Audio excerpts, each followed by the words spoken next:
Mas mataas pa ba ang House of Representatives under Speaker Romualdez sa Korte Suprema? Yon, tama si BBM. Madam mo. Kasalanan po ito lahat ng inyong pinsan. Yon. Kaya sana po tanggalin nyo na yan as Speaker. Yon. Alam mo, Madam, that's the best thing that you have said.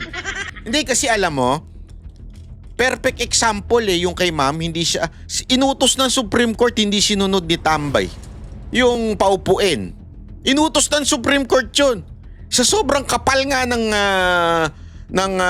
itong ni Tambi, mantakin mo yung asawa 3 beses nang naging congressman o congresswoman. Okay? Sabi nga ni Attorney Guanzon wala namang nakalagay sa batas na kailangan district congresswoman 3 beses. Hindi. Kasi para mo sinasabi na magkaiba ang district congresswoman o district representative or party list representative. Hindi. In the eyes of law, pantay yan. Both of them are representative. Nagkataon lang, they are representing different sector. Kung ito sektor ng distrito, ito sektor ng party list. But they are both the same representative. So ibig sabihin nun, kung nakalagay sa batas hanggang 3 lang ang congressman, ang representative magkakasunod, hanggang 3 lang. Ngayon binali ng COMELEC sa pamamagitan ni Tambi. Sinasabi ngayon, yung asawa pang-4 na. Hindi na nga pinaupo to si Mama Attorney Guanzon. Ginawa pang ganun. Talagang alam mo, itong si sorry tama si Madam dito Tama talaga si Madam. It's about time, BBM. Ako, naniniwala ako na hindi mo na kayang isave yung sarili mo. Pero, malaking bagay kung sakasakali natanggalin mo itong speaker. Kasi disaster na BBM, makinig ka doon sa isa mo pang kamag-anak. Alam ko kamag-anak niya rin si Chanko Makinig ka doon. 'Di ba? Natalo yung mga kandidato mo dahil sa pinaggagawa ng yung impeachment. Pangalawa, yung pagdala nyo sa dahig. Makinig ka kasi. Huwag kang parte ng party. Makinig ka naman minsan. Yan ang talagang sa totoo lang, hindi sana masisira yung unitain ninyo ni Sara Duterte kung nakinig ka sana Natanggalin mo na. Simula pa lang sinasabi ko na sa iyo yan Tanggalin mo si Tambi, maaari mo pang maligtas yung relationship nyo ni BP Sara Duterte. Hindi sana namin nalaman na ginamit nyo si BP. Ngayon, alam na ng buong madlang people na ginamit mo talaga si BP Sara Duterte.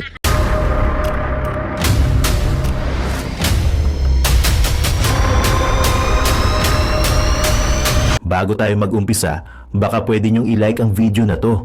Malaking bagay ang like sa aming mga content creators. Maraming salamat po.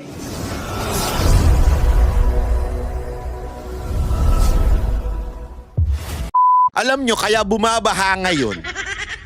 Kasi po, nag-iiyakan po ang mga pinklawan, mga terorista at mga dilawan at higit sa lahat, yung mga tangang tanso. Nag-iiyakan ngayon dahil nga po, dineclare na Supreme Court na unconstitutional itong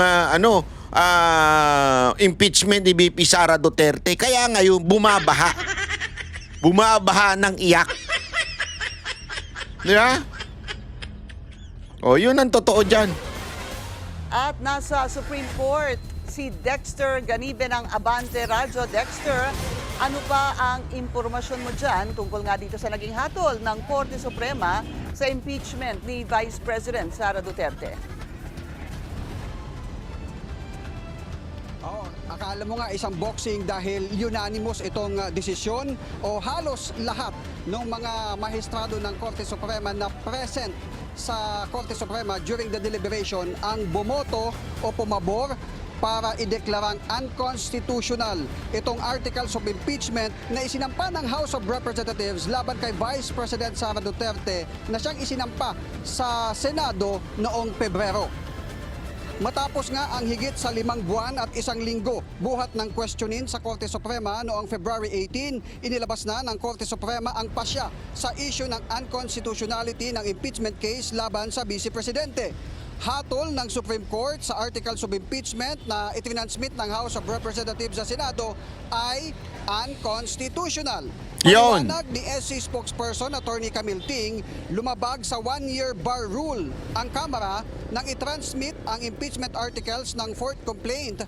May 3 naunang impeachment complaint nga na inihain laban sa bise noong December 2, December 4 at December 19 taong 2024. At yung pang-apat na complaint na inendorso ng Kamara noong February 2025 ang siyang inakyat sa Senado.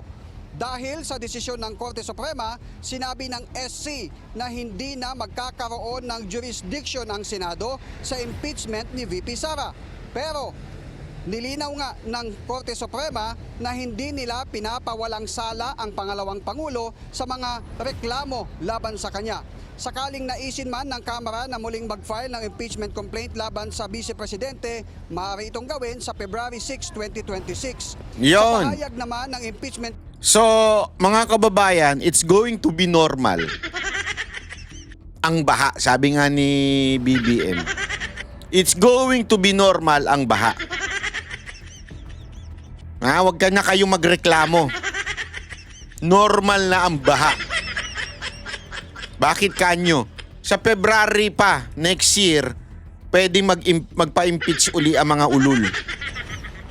So, ibig sabihin, mula ngayon, mag-iiyakan ng mga dilawan, pinklawan, mga terorista, at mga tangang tanso. Gago! Yan ang katotohanan. So, mag-prepare lang kayo sa baha. Court sa pamamagitan ng tagapagsalita na si Attorney Reginald Tonggol, sinabi niyang ina-acknowledge ng impeachment court ang desisyon ng SC. Simulat sa pulaan niya ay sang-ayon sa konstitusyon ang bawat hakbang ng impeachment court at ginagalang nila ngayon ang pasya ng kataas-taasang hukuman. Kinakatigan niya ng SC decision ang maingat at hindi padalos-dalos na pagpapasya. Kabilang dito ang paghingi sa Kamara ng certification na wala silang nilabag na batas nang iakyat ang impeachment case sa Senado. Hihintayin na lang niya ang opisyal na kopya ng pasya mula sa Korte Suprema bago ang anumang desisyon o hakbang na gagawin ng impeachment court.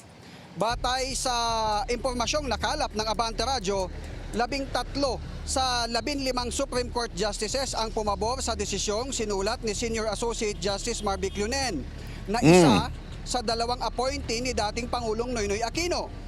Ang 11 iba pa naman na sumang-ayon na unconstitutional ang impeachment articles ay pawang mga maestrado na naitalaga noong panahon ni dating Pangulong Rodrigo Duterte. Si Justice Raul Villanueva, nakasama sa mga bumoto para ideklarang unconstitutional, ay appointee ni Pangulong Bongbong Marcos na bumoto nga na ideklarang unconstitutional itong impeachment case. Hindi naman nakaboto, Pinky, itong si Justice Singh dahil siya ay naka-leave habang nag-inhibit itong si Justice Kagiwa na isa nga doon sa tinutukoy nating appointee ni nung Pinoy administration kasama ni Justice Marvic Lunen na siyang sumulat ng desisyon. Samantala, Pinky, umani ng iba't ibang reaksyon mula sa mga senator ang desisyon ng SC. Yan. Pero sandali, bago mag-react ito mga senador, maganda ipaliwanag muna natin na maigi ang bakit unconstitutional at anong dapat gawin. Okay? Kasi importante po ito. At mapapaliwanag po yan. Siyempre, walang iba kung hindi. Kasi alam mo mga kababayan, ito gusto ko lang sabihin. Pag mga ganyang bagay, legal matters. Okay? Legal matters, especially this is a decision of the Supreme Court. Huwag kayo makikinig doon sa mga senador na hindi naman lawyer. Huwag kayo makikinig doon sa mga congressman na hindi naman lawyer. Makinig tayo doon sa mga talagang batikang lawyer. Mga magagaling na lawyer, naging judge, Doon tayo makinig. Hindi yung kung sino-sino lang pakikinggan natin. Hindi porket senador may alam. Hindi porket congressman may alam. Maraming tanga dyan eh. Di ba? Yan ang totoo. Makinig tayo sa isang magaling na abogado at public servant. Ito, hindi, wala akong biro. Pag ako gusto ko malaman ng mga bagay-bagay, dito tayo isa sa mga pinupuntahan natin go-to lawyer to. Bakit? Kasi hindi naman ho ito Duterte supporter, hindi ito DDS. And yet, very objective siyang tumingin ng mga issue. Halimbawa, ito nga po si Attorney Guanzon. Ayan na. Dineclare na ng Supreme Court na unconstitutional ang impeachment complaints kay Vice President Sara Duterte. Nakasaad po kasi sa ating saligang batas, ang konstitusyon, na ang impeachable officers, kagaya ng Vice President, ay pwede lamang ma-impeach minsan, once lang, sa isang taon, bawat opisyal. Yan ang unang pinaka-basic. Once lang in every 1 year. Ilan po ba ang impeachment na article na ginawa nila o yung complaint? Sorry, not article. Complaint na ipinasa. 4. Kung sino namang hindi kayo mga tanga, sinabi na nga isa lang bawat taon. 4 ang iaano nyo. Hindi rin naman kayo mga no? Na impeachable. At ano po ang ginawa dito ni Speaker Romualdez? 4 na complaint po ang pinagfa-file sa isang taon. Hindi lamang 2. 4 talaga. Naku po, grabe. At kaya sagot ang House of Representatives at ang Speaker ng Supreme Court. Sagutin ito mga katanungan ito. Ano nangyari doon sa 3 impeachment complaint? Bakit itong pang-4, ito yung inakyat nyo doon sa Senado? Bilang itong complaint na siyang basihan ng paglilitis o impeachment. Nasaan ang 3? Ano nangyari sa 3? Anong mga komite? Ako, madam, alam ko kung asan yung 3. Nandun sa SecGen nila. Kasi sinabi naman ng SecGen eh. Sabi ng SecGen, sabi ng mga congressman, wag ko munang ipasa itong 3. Antayin ko yung pang-4. So yun ang ginawa ko. Hindi ko muna pinasa sa speaker yung pang-4. Ganyan na ganyan. Ang nagpasa nito, sinabi pa ng Supreme Court, sagutin ni Speaker. Nabasa ba ng lahat ng congressman at congresswoman ang impeachment complaint na yan bago nila pinirmahan? Yon. Di ba may narinig tayong mga haka-haka dyan, pero palagay ko totoo yun, na pinatawag daw ang mga congressman na Naku. mga majority. Nako. Mga congressman na under the thumb of Speaker Romualdez, pinatawag daw at doon sila nagpirmahan. Yung mga hindi pumirma, yun yung hindi pumunta o hindi pinatawag. Kaya ang tanong ng Supreme Court, nabasa ba ng lahat yung impeachment complaint na yun? Yung pang-4 bago yan pinirmahan ng mga sumang-ayon? Hindi na po sumagot. Yan ho ang problema. Kung ating House of Representatives ay sinasabi niyang siya, ang Speaker, ay hindi po niya sasagutin ang Supreme Court. Abay, ngayon ka lang makakita ng sabi democratic na bansa na ang House of Representatives ay ayong sumagot sa Supreme Court. Alam mo, madam, kung bakit? Napakataas ng ihi nitong speaker natin eh. Feeling niya kasi he is above everyone. Kasi alam mo kung bakit? Kasi kasalanan din naman ni Marcos. Kasi kontrolado niya si Marcos eh. Puppet niya si Marcos. O puppet niya yung pinsan niyang si BBM, utusan lang niya yun. Kaya tuloy, feeling niya, utusan din niya itong Supreme Court. Yan ang totoo. Ngayon, nag-iinarte ngayon siya. Ayaw, bakit ako sasagot dyan? Who you? Ganun ang sabi ng Congress. Who you? Ba't ako sasagot? Hindi sinagot. Hindi. Hindi, tandaan ninyo binigyan ng pagkakataon ng Supreme Court etong mga congressman na sumagot. Ang dami niyan, 9 yan 9 questions yan Pagpaliwanag kayo kung ito ba'y dumaan sa tamang proseso. Alam mo sabi ng ng Kamara, who you? So siyempre, anak ng wewe, who you pala Oh sige. Parang mo yan kuwaring jowa mo. Nag-text sa'yo. Hindi naka-register yung number ng jowa, yung pangalan ng jowa mo. Kasi may bet ka. Baka makita nung bet ka, marami kang bet ka. Di ba? Sabi mo, who you? Hindi, pag-uwi mo sa bahay ngayon, kung saan kayo nagsasama, wala, sigurado sa kulambu ka. Di ba? Ayun ang nangyari dito. Sabi ba naman ng mga congressman, who you? Ayan. Ayan nasabi sa inyo ngayon Congress ng Supreme Court, Who you pala, ang constitutional yung pinagagawa nyo, wala sa proseso.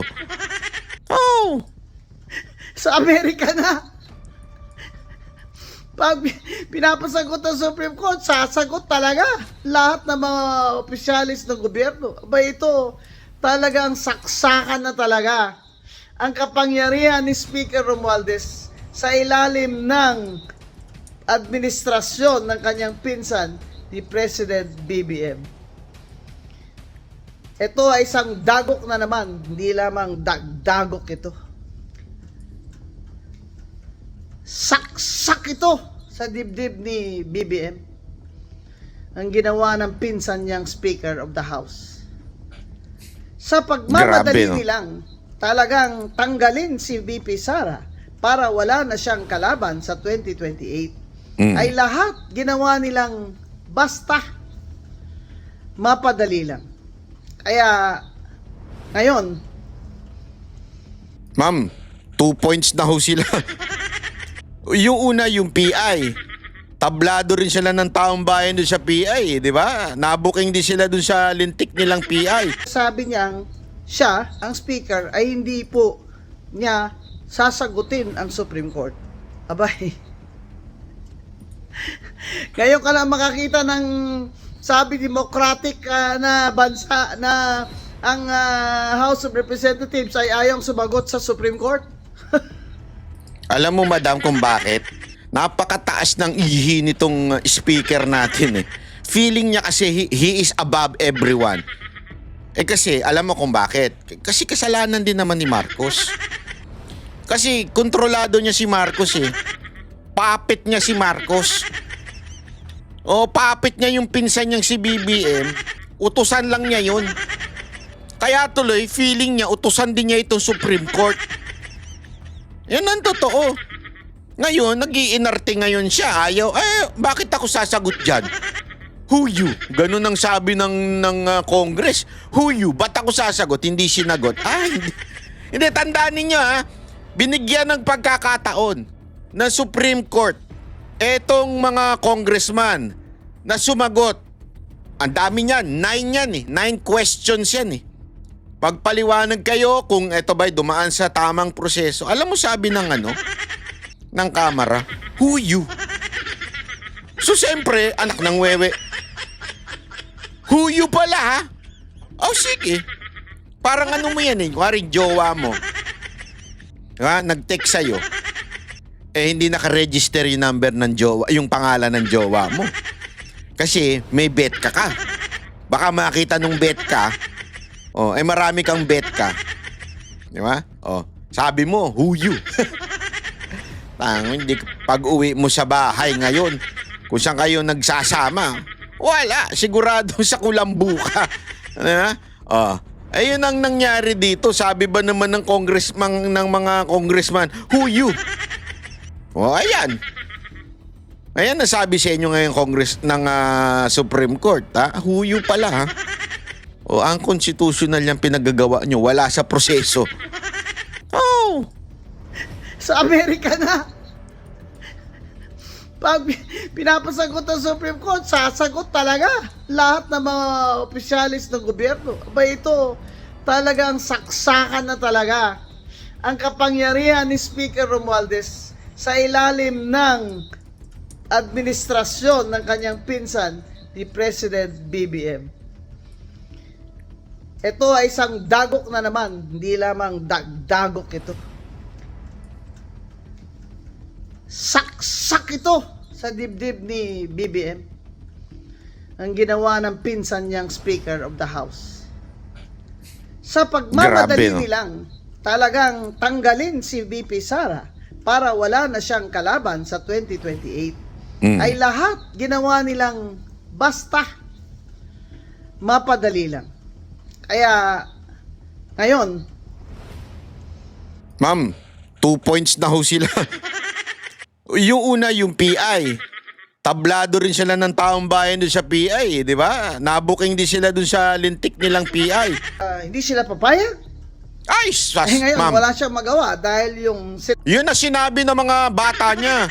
Yung mga balalay niya. Nag-iingay na naman. Sinasabing hindi. There's separation of power between the judiciary and the legislative branch of government. May paganyan-ganyan pa sila. Alam mo, ang abogado alam yan. When you say Supreme Court, it is supreme. Sabi nga whatever the decision of the Supreme Court, it's a law. Batas. Kahit saan mong tinggal ang law books yan, correct me if I'm wrong, pero narinig ko ito sa abogado mismo, sa dean, sabi niya, any decision of the Supreme Court is a law. And a law must be followed by everyone. Not just the judiciary system yan o yung branch na yan. Hindi. Every branches of government should follow the law. And decision of the Supreme Court is the law. Senado. Hindi niya uto-uto yan si Senate President Chis Escudero. Yun. Maganda yun. Siyempre, sasabihin ni Senate President Chis Escudero, magsalita ng Supreme Court. Ano gagawin namin? Mas mataas pa ba kami sa Korte Suprema?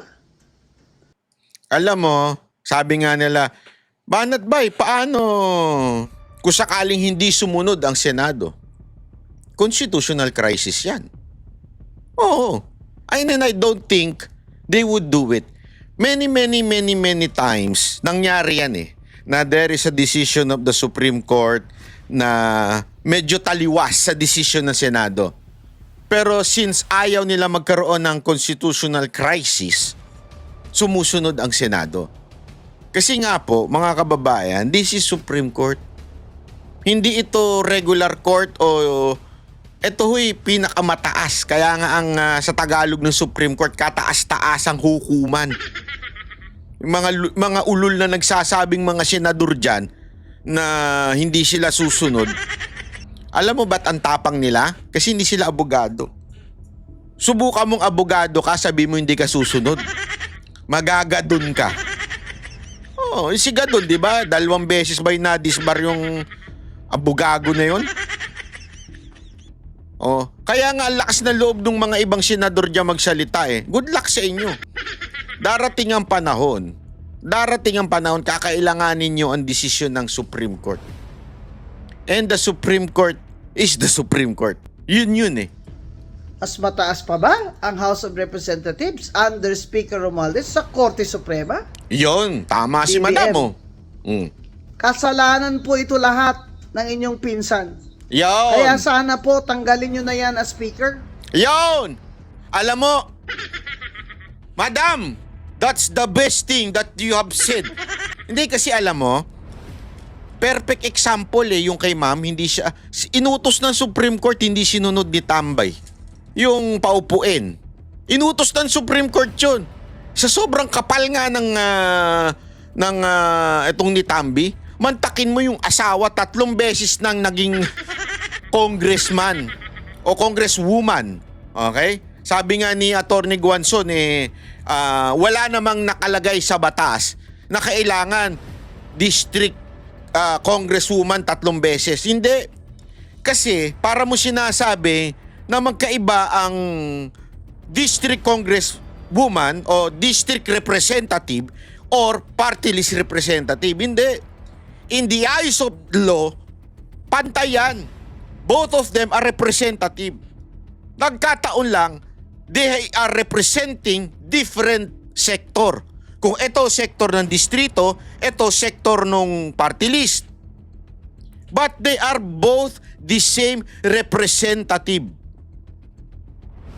So ibig sabihin nun, kung nakalagay sa batas hanggang 3 lang ang congressman, ang representative magkakasunod, hanggang 3 lang.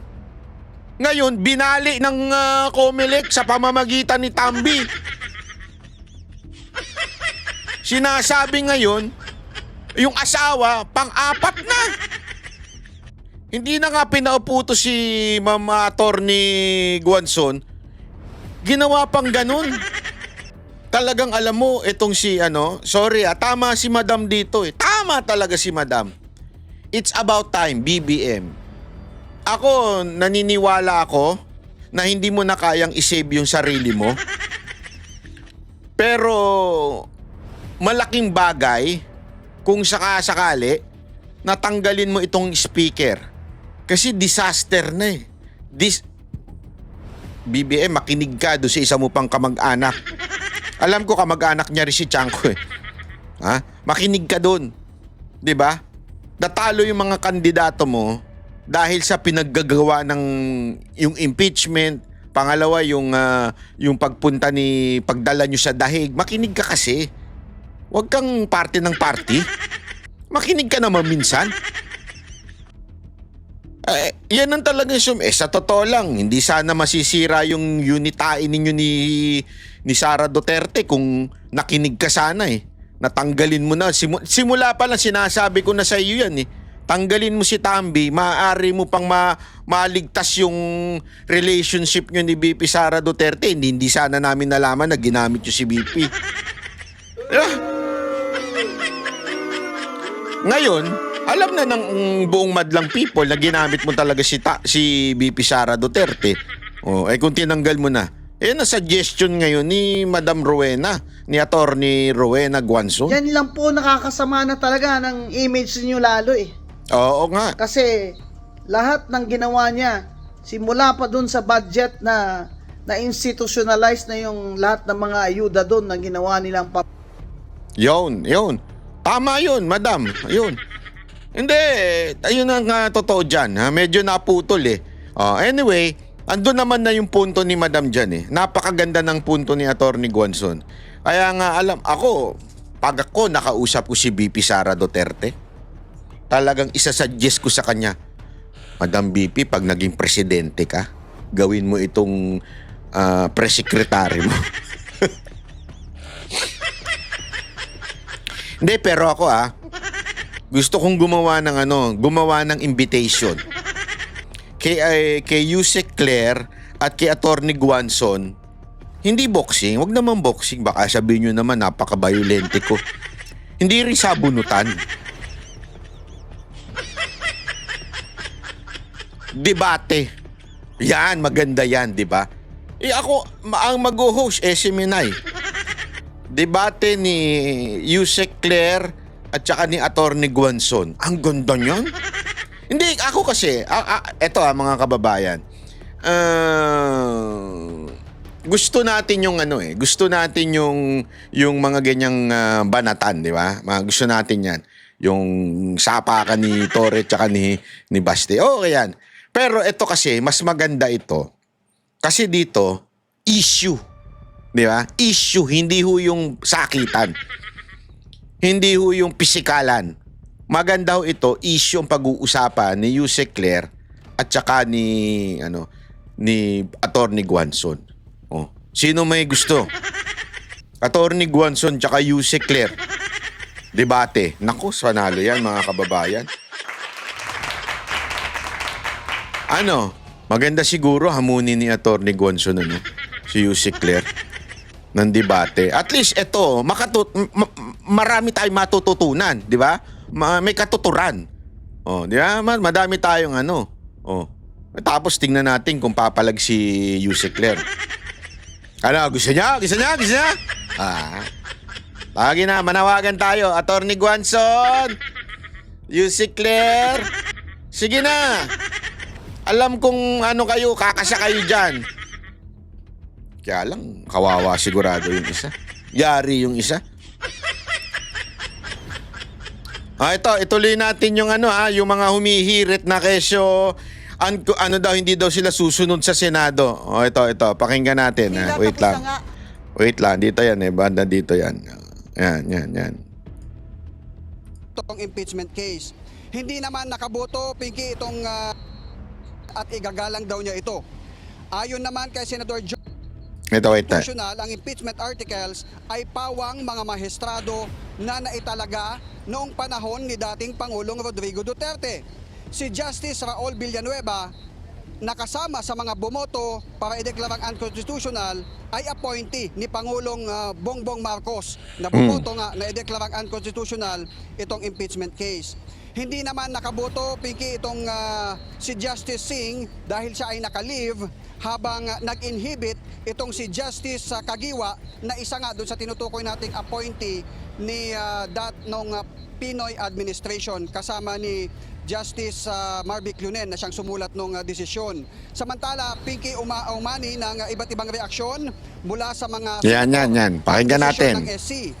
Sa post niya sa kanyang social media account, sinabi ni Senador Mig Zubiri ang mga katagang, "That's it, pansit." Yon. Welcome naman kay Senador Jinggoy Estrada ang desisyon at igagalang daw niya ito. Ayon naman kay Senador Joel Villanueva, sa simula pa man ay umakto ng Senado ng may kahinahunan at tatalima sila sa sinasabi ng saligang batas Yon. at tuloy-an niya ang pag-convene ng impeachment court dahil nangyari na rin anya ito noong impeachment ni dating Chief Justice Corona na pinagbutuhan ng impeachment court kung susundin nila o hindi ang desisyon ng Supreme Court. Sabi naman ni Senador Tito Soto, mas papakinggan niya ang sasabihin ng Kamara at may kausap na anya siyang law expert na maaring i-disregard yung maaring i-disregard ng impeachment court ang desisyon ng Korte Suprema at pinag-aaralan niya itong legal advice na kanyang... Si Soto talaga ngayon, kumukontra. Hindi, sa bagay. Saan pa siya puposisyon? Nagdeklara na yung... Hindi, sa totoo lang politiko yun si Soto kasi yun Papansin ninyo, maganon-ganon yan. Okay yan pagdating sa mga bills na pinapasa. Pero pagdating sa politika, gumaganyan-ganyan yan. Kung sino nakaupo, dandun yun. Yan talagang karakter ni Soto. Alam naman niya ngayon na yung Duterte nakasuporta na sa Senate President si Cheese, di ba? So kailangan niyang kunin yung kabilang panig. So kumukontra siya ngayon dito, di ba? Maaari niyang makuha. Tingnan natin, ewan natin Pero this is all about politics Pero yung hirit ni Joel Villanueva, naku po, patay tayo dyan. May hirit tuloy si si Panelo. To, sabi ni Panelo, bakit tayo nakikinig sa mga hindi namang abogado? Tama tama. Nakuha. Pinky, kapapasok lang din na reaksyon galing sa isa pang senador, si Senador Bato de la Rosa. Ang sabi niya sa kanyang social media post na nung siya ay nagmosyon para ipa-dismiss yung impeachment ng impeachment ni Vice President Sara sa Senado, ay ginabayan siya ng banal na espiritu. At yung desisyon naman daw ngayon ng Korte Suprema ay ginabayan din ng banal na espiritu. Nako, yun. Kaya napapatalsikan niya ayaw yan ng iba, mapakinggan. Kasi ang sabi ni Bato, sabi ba naman ni Bato, natalo yung mga demonyo. Si Bato rin. Simple rin to bumanat si Bato wala yung mga gawain ng mga masasamang espiritu. Yan ang sabi ni Bato de la Rosa. Mga, hindi kaya mga halimaw yun? Masasamang espiritu eh. Halimaw yun. Ang bira ka talaga ba to? Oo. Pigi. Pero Dexter, gaya ng sabi mo nga, unanimous ang decision. Pero syempre may dalawa, as you mentioned a while ago, si Justice Singh hindi nakaboto dahil naka-leave. Oo, madam, wag mo na ipagpilitan pero tama pa rin ang isalitang unanimous. Unanimous talaga. Wag na tayong pag sinabing unanimous decision, kasi hindi sila considered dahil wala nga sila doon. At si Justice Kagiwa, na inappoint nga ni dating President Pinoy, ay nag-inhibit. So kumbaga ang ibig sabihin, 13 Yes. ang sumang-ayon dito sa ponente ni Justice Marvic Leone na appointee nga ni Pangulong Pinoy. Alam mo, importante yung sinabi mo kanina, Dexter, no? Sabi ni Tito Sen, ni Senator Soto, na meron siya nakausap na law expert. So parang ang lumalabas, pag-uusapan pa to ng Senado kung susundin nila ang naging pasya o naging desisyon ng Korte Suprema. Tama ka dyan, Piggy, dahil maging si Senator Joel Villanueva ay nagbanggit din na nangyari na ito noon nung nagkaroon ng impeachment laban kay Chief Justice Corona, na may desisyon ang Supreme Court at pinagbotohan niya sa impeachment court kung susundin nila o hindi yung Supreme Court decision. At maaring mangyari ito ngayong 20th Congress sa impeachment case naman laban kay Vice President Sara Duterte. Malalaman natin yan dahil sa Lunes magbubukas ang first regular session ng Kongreso, ng Senado, at kasabay niyan pagdating ng hapon ay yung sona ng Pangulo. So maaring matalakay itong issue ng impeachment kinabukasan na sa pangalawang araw ng regular session. Titingnan natin kung ano ang magiging hakbang ng mga senador dahil nakita natin iba-iba yung kanilang mga reaksyon. Merong nagsasabing ginagalang nila na kailangang sundin. Meron namang sinasabi na pwede tayong magdesisyon dahil... Ayan, sige, pakinggan natin ito si Panelo ha. Maganda kasi yung komento ni Panelo tungkol dito eh. Kakausap po natin ngayon former Chief Presidential Legal Counsel Salvador Panelo. Attorney Sal, magandang gabi po sa inyo. Magandang gabi rin. Thank you. Very good news, of course. Kanina nung kausap kita, sabi mo nga, you knew this all along. Hindi ba, ever since naman alam po ninyo kung kayo'y objective, talaga naman masyadong klarong-klaro na lumabag sila sa saligang batas. Masyadong maliwanag yung sinasabi ng Korte Suprema. Yung pag nag-file ka ng impeachment complaint, kailangan ilagay mo na kagad sa order of business. Hindi nila sinunod, wala silang sinunod eh. Kaya sabi nga ng anak ko si Paulo, the HOR played stupid games, so they're being rewarded with stupid prizes. Alam niyo po, Attorney Sal, nung unang lumabas po itong breaking news, nag-iisip nga ako kung anong naging desisyon bago ko pa man nabasa yung press release. Of course, hindi ko pa nakikita yung buong buod nung desisyon. And I was wondering, saan ho kaya nagkaroon ng desisyon dito ang Korte Suprema tungkol ba dun sa initiation na tinatawag o dun sa nakapaloob sa Article 11, Section 3 ng Constitution that says that it should be included in the order of business within 10 session days. And parang lumalabas, dun nagkaroon ng violation. Yes, kasi maliwanag naman yun. Dapat pag natanggap mo yun, you have 10 days na ilagay mo sa order of business. And then, i-refer mo na ngayon sa Committee on Justice. And then they have 30 days para mag-deliberate sila. Tapos maglalabas sila ng resolution. Itatapon mo sa plenary and they will decide.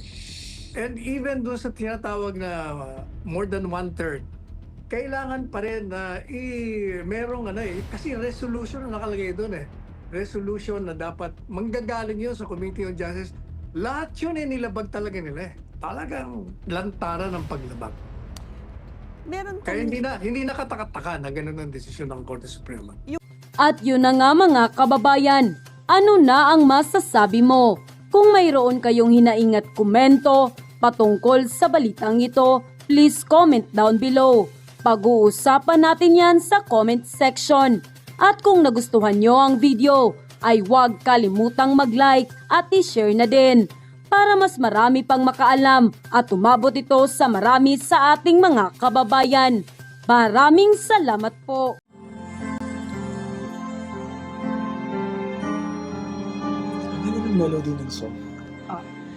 Ang bayan ko'y pinagpala pagkat sa amin binigay ang isang biyaya.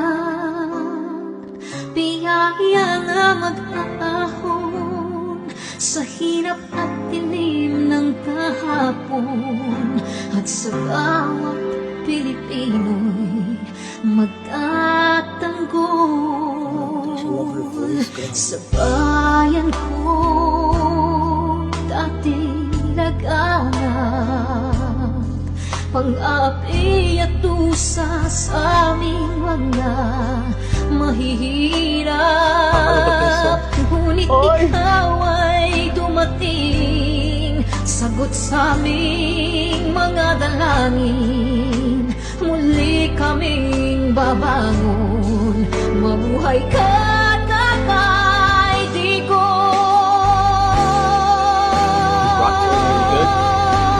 Ama, maraming salamat. Aming mga mata'y minuhulat, gawain ng masasamay iyong isiniwalat. Ikaw lang ang pag-asa naming lahat.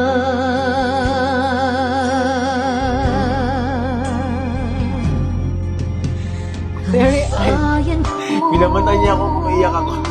Pilipinas, muling makikilala at itataas. Katahimik ay maghahari sa ating puso'y mamamayani. Mga ngiti sa labi, di mapapawi.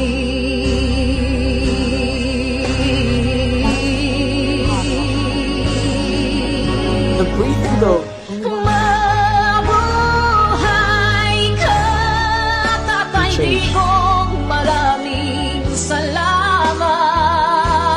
Ang malasakit sa Pilipino ay walang kasing tapat. Ika'y paglalaban ng iyong mga anak. Tunay kang biyaya sa bansang Pilipinas.